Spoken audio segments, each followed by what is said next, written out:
All right, let's take a deep dive into the world of Eminem. Get ready, because we're about to unpack his journey from the streets of Detroit to becoming, well, Eminem. And, you've given me some interesting sources to work with for this. We've got the Wikipedia page, Of obviously. course, gotta have that, We've huh? got some articles about his career, and even a list of Academy Award-winning songs. Wait, award-winning songs? I knew about 8 Mile, but multiple awards. Oh, yeah. There's a lot you might not know about Eminem and his influence, not just in music, but pop culture in general. But I'm going to start at the beginning. Yeah, let's do it. So where did it all start for him? Well, not as Eminem, obviously. I mean, he was born Marshall Mathers. Right, Marshall Mathers. In Missouri, actually. But he had a pretty rough childhood Yeah, I've heard about that. and ended up in Detroit as a kid. Hmm. And that really shaped his music, that whole upbringing. It makes you wonder, like, would it have been completely different if he had, a different childhood? Yeah, it's definitely possible. I mean, you could Yeah. hear that struggle in his early work. Like his first album, Infinite, Infinite. Okay. dropped back in 96. And it was way different from what he, became known for later on. Much more classic hip hop. Interesting. Yeah, but it was a total flop. Oh, wow. Yeah.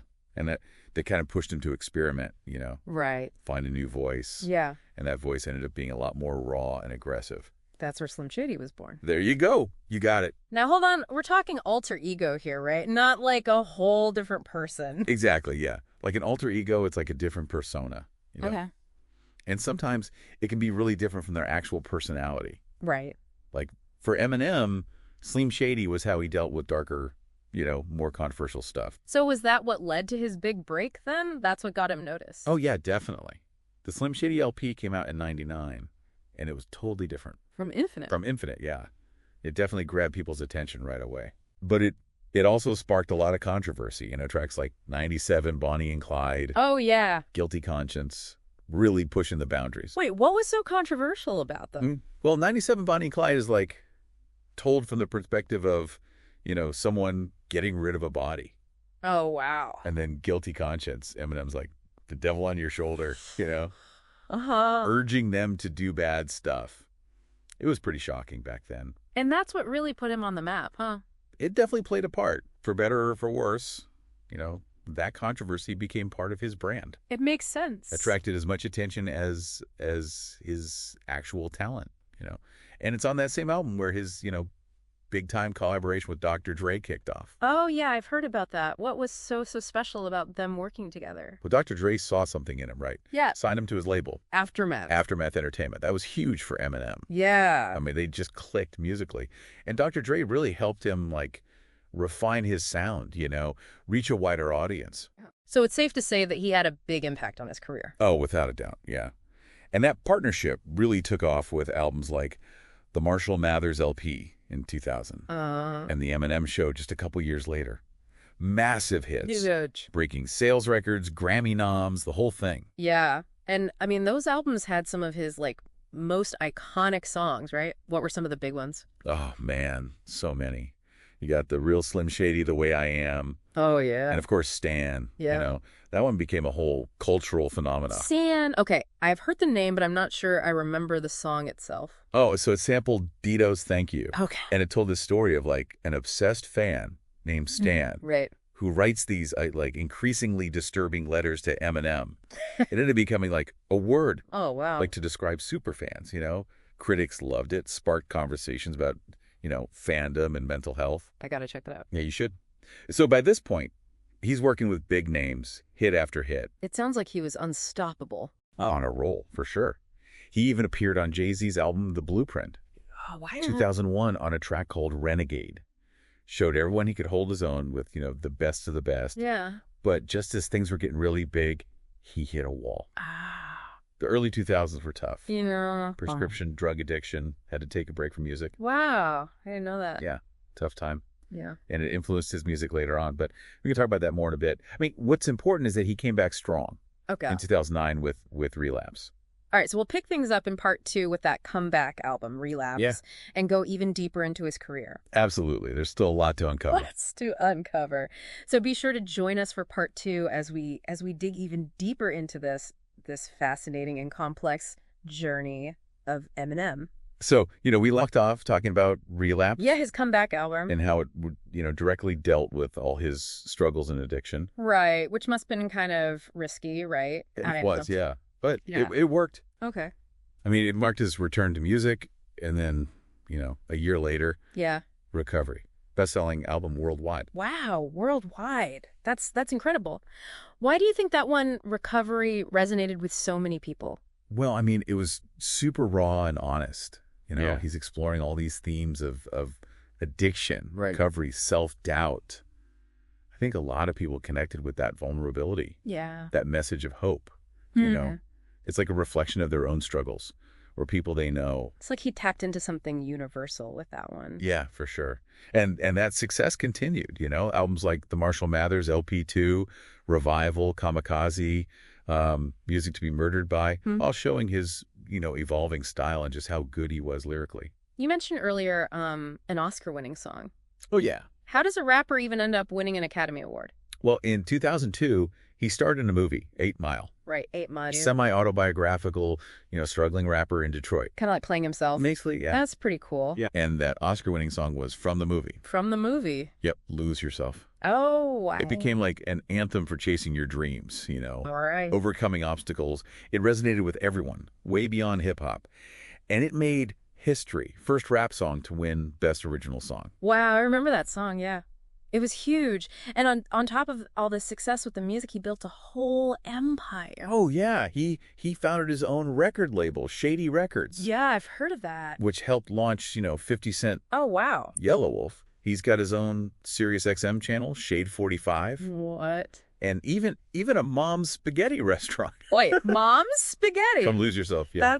That's hilarious. This guy really has his hands in everything. He does, but, it hasn't always been easy. His career, Yeah. it's got its share of controversy, mainly stemming from, the lyrics. Yeah, we touched on that a bit earlier. Slim Shady LP and all. Yeah. What other kinds of controversies did he face? Well, his lyrics often push the limits, right? Violence, misogyny, homophobia, all that. I mean, some people said his music was harmful, promoted negative stereotypes and all that. Yeah. While others defended it as, artistic expression. Or imitating life, maybe? Yeah, you could say that. Yeah. And it's important to remember this all reflects bigger debates about censorship, free speech, all that. It's a tough issue. It is.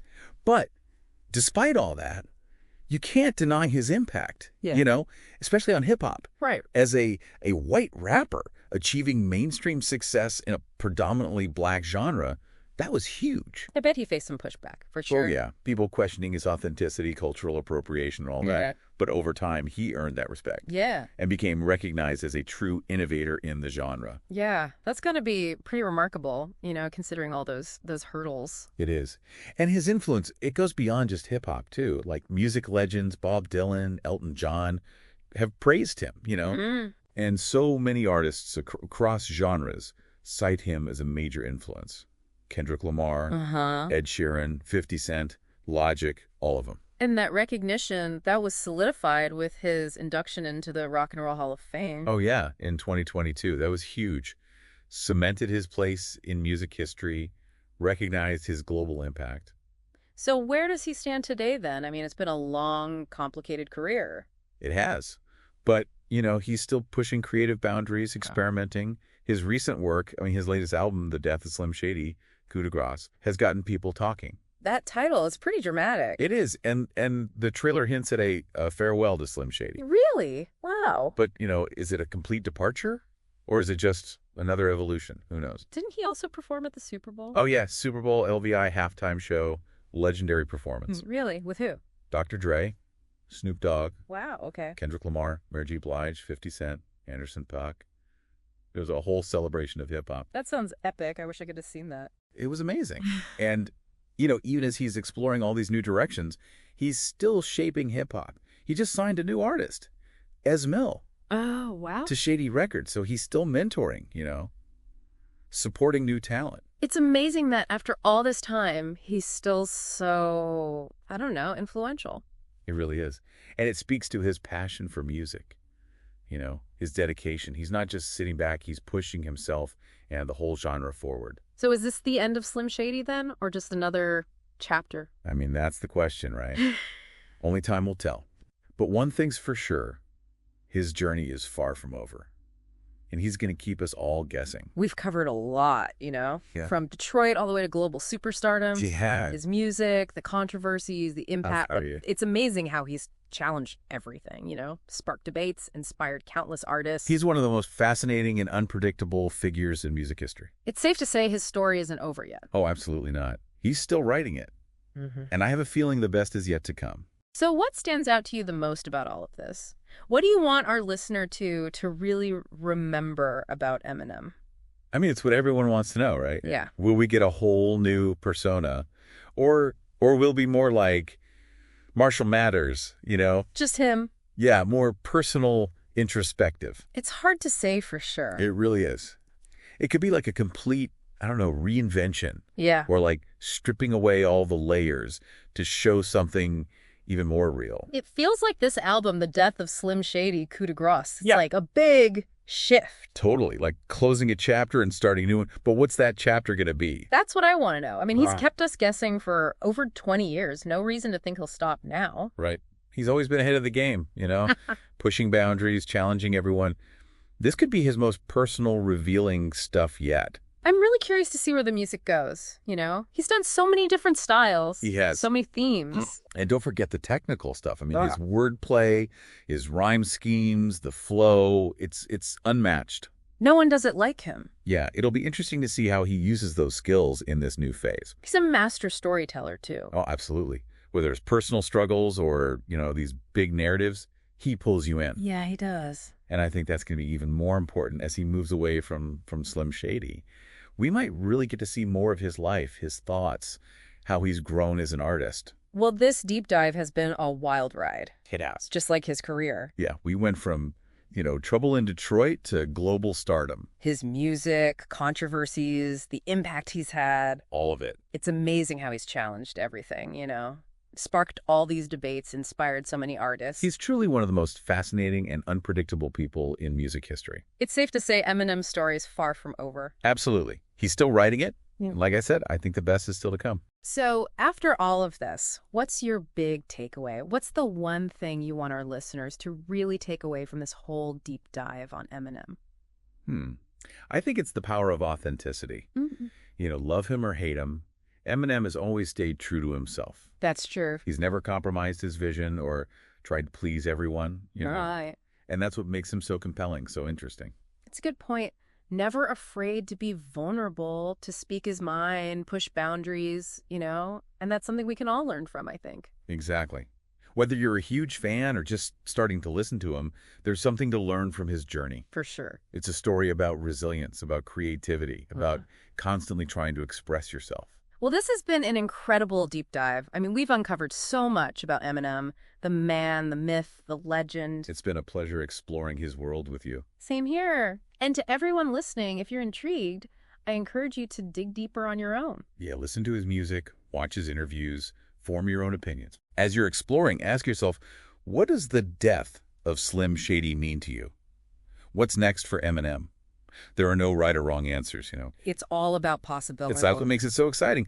Eminem's story is still unfolding, and we're all along for the ride. This has been a blast. Thanks for joining us on this deep dive into the world of Eminem. Until next time, keep exploring and keep learning.